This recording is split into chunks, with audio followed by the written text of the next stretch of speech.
This is Gene DeLisio with a featured sports interview from WDLB and WOSQ. One of the original inductees into the Marshfield Tiger Athletic Hall of Fame was longtime Tiger tennis coach Gary Koehler, who had numerous boys and girls conference champions and state qualifiers during his long career, and led the Tiger girls to the state team tournament 4 consecutive years in the 1990s, earning second-place finishes in 1994 and 1995. We had the chance to visit with Coach Koehler following his Hall of Fame induction in 2007. Well, it's kind of the icing on the cake. You know, I had a lot of success here as my teams and so forth, and it's nice to get honored by your peers that you coached with and taught with, and that they appreciated for what you did. I don't know that a lot of people around this area know that you went to high school in Abbotsford and came out of that area. And you mentioned tonight some people from Abbotsford who really were instrumental in your career and your development. Can you talk about that experience of being up there and some people who did influence you in a positive way? Well, I played football, basketball, and baseball at Abbotsford, and Ray Schmansky was my basketball coach, and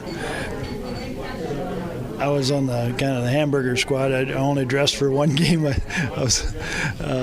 played football on the basketball court is basically what happened. But some of his coaching philosophies and stuff I remember, and I used it in tennis. And then Daryl Snell, who I think taught 1 year someplace else, and so he was the new coach. But I don't know. I idolized my coaches. If they said don't do this, I don't do it. That's where I'm not sure a lot of kids they do that, but as far as I'm concerned, they were gods, and I did anything. I remember I broke my arm in Greenwood, and I come back and I had it fixed, and Coach Snell was standing on the sideline, and Koehler, get in there, and I started running. Get back here.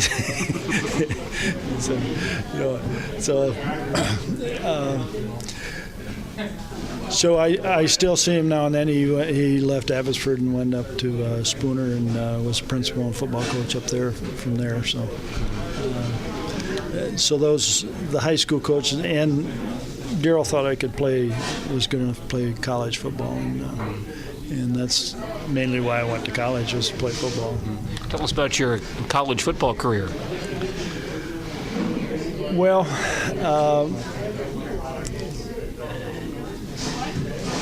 I played 4 years. I played guard, offensive guard, and defensive guard. I remember going there. I weighed 210 pounds, and I was the second biggest guy on the team. You know, and today I'd be a little guy on the college football teams. But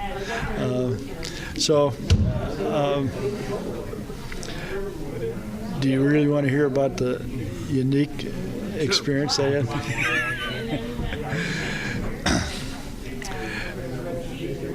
Stout, somebody from Stout came over and burned Stout in the lawn at a player. And we had a football player on our team that was from Menominee. And he didn't like that, and so he thought, well, we'll go back and retaliate.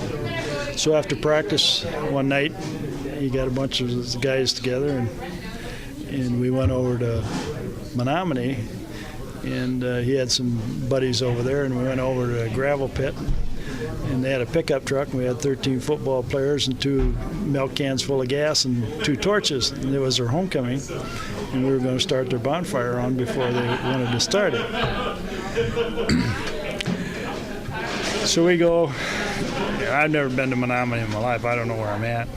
It's at the fairgrounds there. And so the driver went in the gate, and they had a railroad tie across, so nobody could get in. He gunned her, and he went over the railroad tie, and the gas flew out of the cans all in our clothes. And And then as we went around the track, they were throwing clubs and bats and what have you at us. And we got to the bonfire, and then they lit the torches, and then the fumes on our clothes all caught on fire. So the whole back of the pickup was on fire.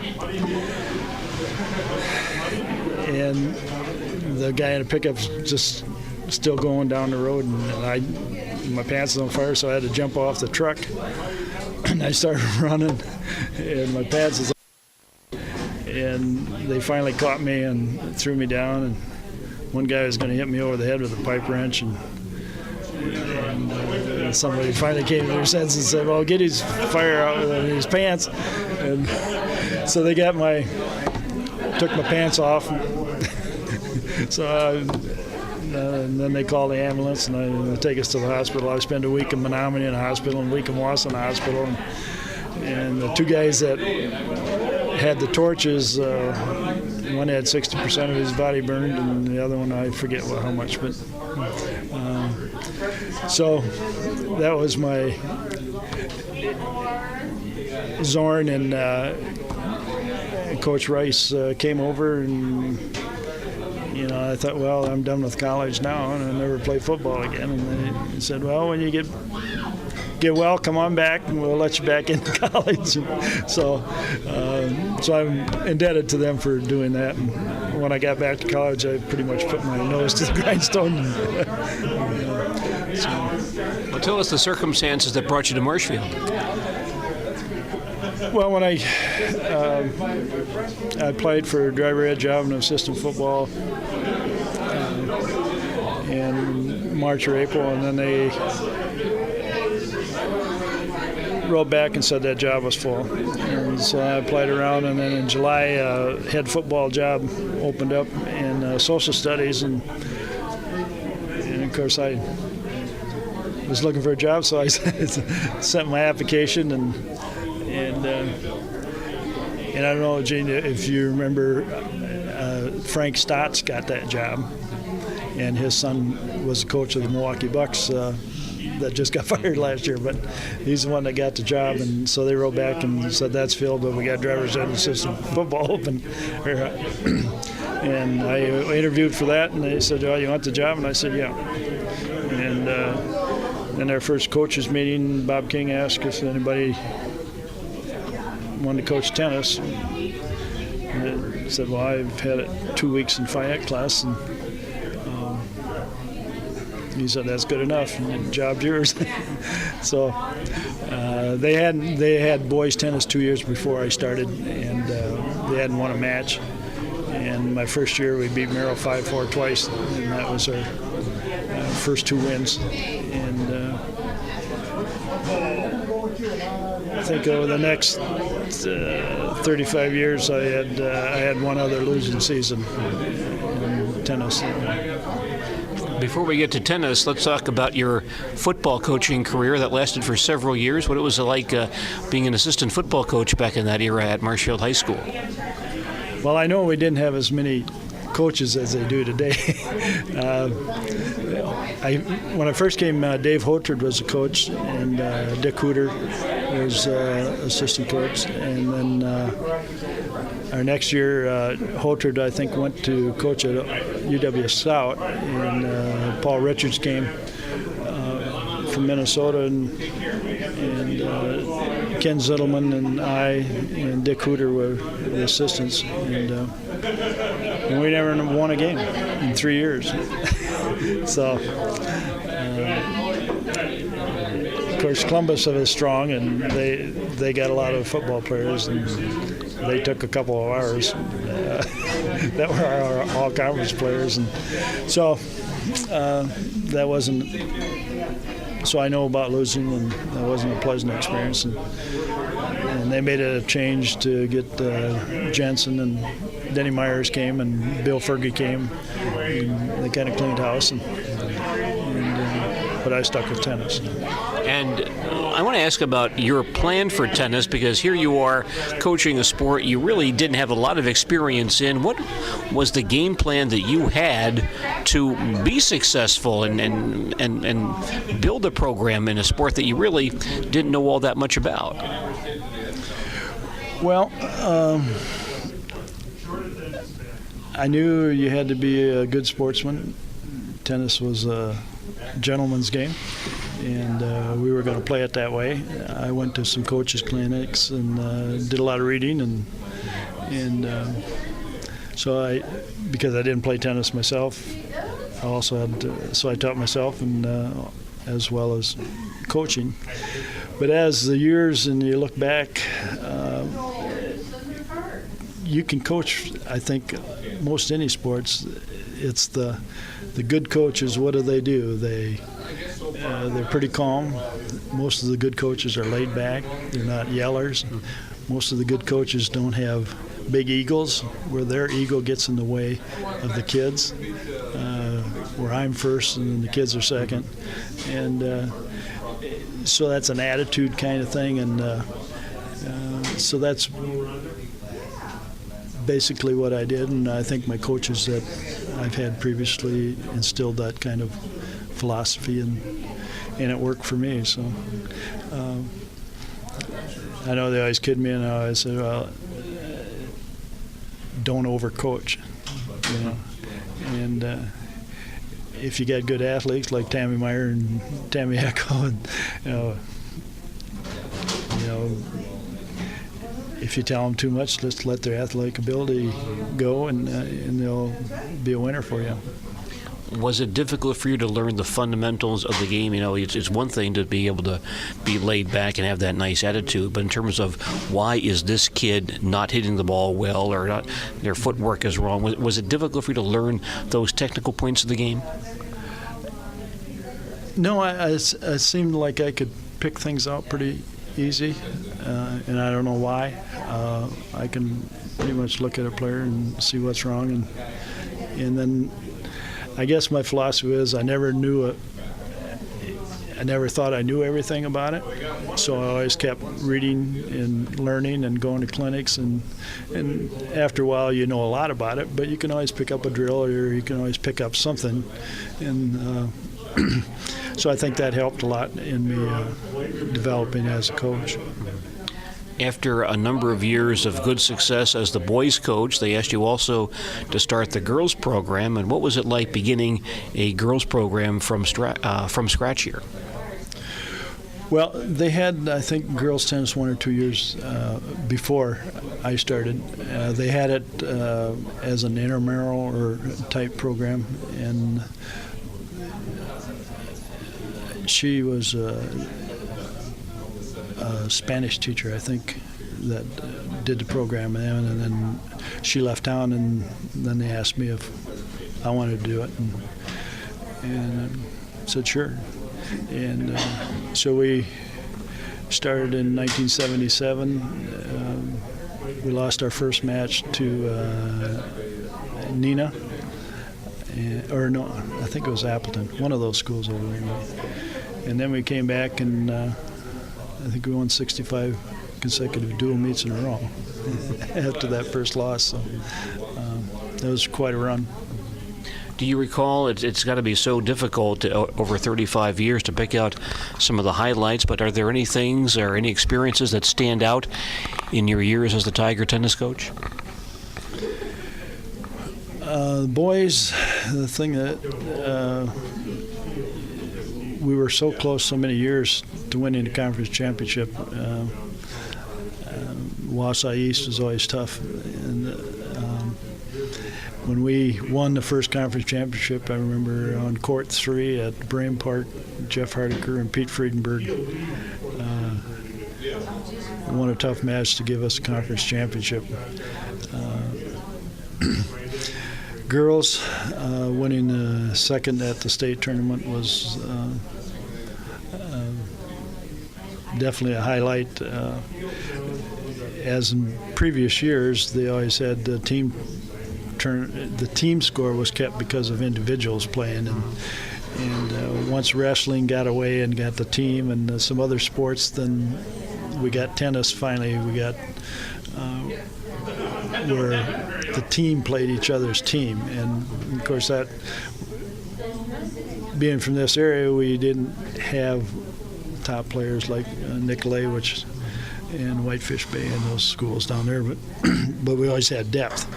and we had a lot of good kids and so that played into our hands, and we just happened to have a real nice 2 teams that they started the first year, and Nicolay beat us both times in the finals, but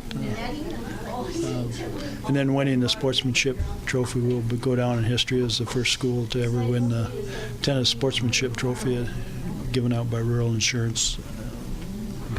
It had to be very gratifying to you after your program had a tough time, competing outside of Central Wisconsin, to go down to the state tournament and compete and get as far as that championship match. What was that experience like?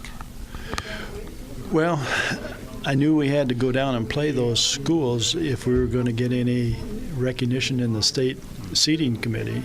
So we had some common opponents to compare how good our kids were, because everything north of Milwaukee wasn't as good in a lot of people's opinion. And so I saw that we had to go down there, and we've beaten the only schools we've never beaten was Nicolay and maybe Brookfield. Well, we never played Brookfield East, but they were always a good team. Other than that, we beat every big school in the state except Nicolay. That state tournament had to be a great experience for you. What about the changes in the game you saw? You were there so many years coaching tennis. What are some things that occurred during that span of years that stand out as big changes from your early years to when you retired? Well, the rackets changed. Was a big thing. Much smaller head, made out of wood, and then they graduated. Prince came out with a metal racket, and now we have titanium and fiberglass and molded rackets, and so the rackets really have changed the game as far as power and so forth. Other than that, I don't think anything else has changed.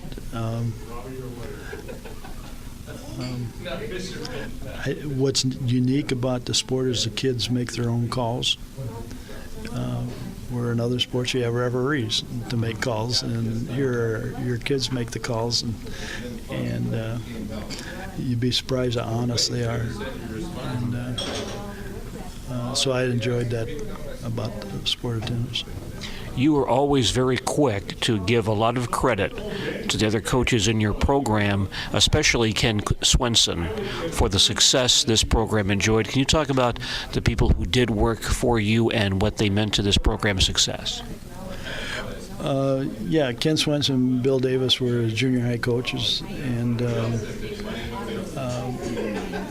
in I want to say maybe late 80s, Ken and I drove to Indianapolis, Indiana, and got our United States Teaching Professional certificate, become teaching pros, so to speak. And then we came back and ran our summer tennis camps and that really was, so we worked together in the summertime and during the seasons, and